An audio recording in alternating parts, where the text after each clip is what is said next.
Namaste, everyone. My name is Anuj. Just to give you a little bit of a background about myself, I grew up near Chicago. I completed my master's degree in statistics from the University of Michigan, and I am a professional chess player. I like problem solving. The focus of my presentation today will be understanding and educating everyone on the relationship between mental health and meditation. How are those two related? So when we talk about mental health and physical health, those are two different categories. One discusses the relationship and the relationship between. Is there something wrong? Oh, it has been presentation. Okay, we're good.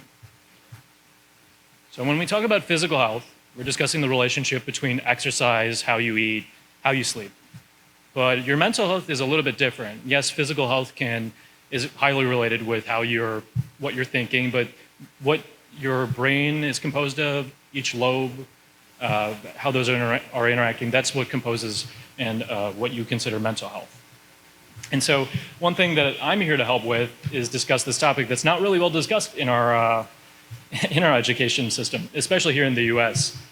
For whatever reason, we're just not discussing it. This is largely a disservice towards our students who are suffering from anxiety and depression, as well as people who are working long hours and are under stress. So the closest that you get to discussing anything related with mental health in this country is related with yoga. Believe it or not, that's about it. You're expected to figure out how to build a healthy mind on your own. My guess is that it has to deal with the West's reluctance to import Eastern practices and dissociate those ideas from mysticism and shamanism. Yeah, for some reason, Eastern practices just don't have credibility in our society. So one thing that I do want to discuss is how can we further improve ourselves?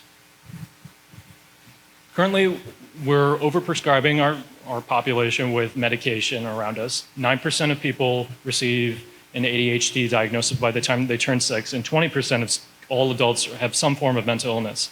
You can argue that all these issues are related to addictive opioids and alcohol abuse, but this has led to a bunch of other issues, but this is besides the point. So what I propose is that we as constituents of this country, of Arya Samaj, should do our part in order to better ourselves, practice techniques that are going to be beneficial for us. And one technique I do advise for us is the use of meditation, a common but powerful practice that all of us can use to focus our inner thoughts. And as my Acharya said to me once, is that help us find our inner peace. Inner peace is something that we all want, but we don't really vocalize it all that much. So meditation itself, what does it do?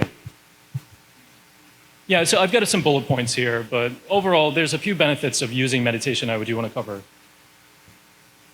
So whenever you're feeling lonely, I'm not sure how many of you feel lonely, but that feeling of loneliness is often dictated by the parietal lobe up on the top, slightly back of the brain. So what meditation helps you do is control and cool down that lobe. Practicing meditation, the ability to concentrate yourself, it helps you dissociate that feeling of loneliness from yourself. It also helps you separate your ego from yourself, increase the gray matter that's in your brain, and mitigates the depression that you might be experiencing if you ever experience it. So due to limited time, we can only cover one topic, but I would love to cover these all in more depth. So with regards to gray matter, that's the stuff that your brain is composed of. It's composed of neuronal cell bodies, synapses, the capillaries in your brain. Your brain is just like any other organ. It's composed of all these other things that you've heard of, I'm sure, in the rest of your body. But it's definitely more complex than the rest of your organs. So meditation is observed. Here's some of the effects. Meditation has been observed to help develop your auditory, frontal, and sensory cortex, your senses in some sense, right? And as well as decrease the size of your amygdala, a portion of your brain that controls the fear that you might experience if you're experiencing fear. Also, if you ever meditate, and if you're consistently meditating, one thing that you'll notice is that the effects are not immediate. Various studies have reported on how long the effects will take, but one notable measurement is 8 weeks. If you continuously meditate every single day, within 8 weeks, you'll see notices in your change in your brain. One thing that was mentioned to me, and I found that was that you also know that you'll have changes in your hormonal distribution within your body.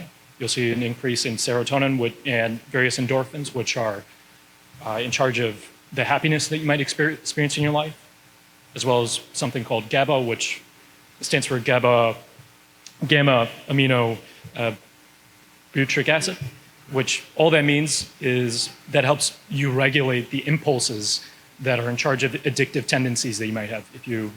So meditation is useful for anybody that has some kind of addiction, whether it's drugs, watching entertainment shows, whatever it is, that kind of stuff. So it's useful for that. And as well, it's useful for decreasing the cortisol in your system, which is related with your stress. So I don't have much more, and that's it. But I do want to thank you all, and I would love to talk with anybody that has any questions for me later on. So thank you.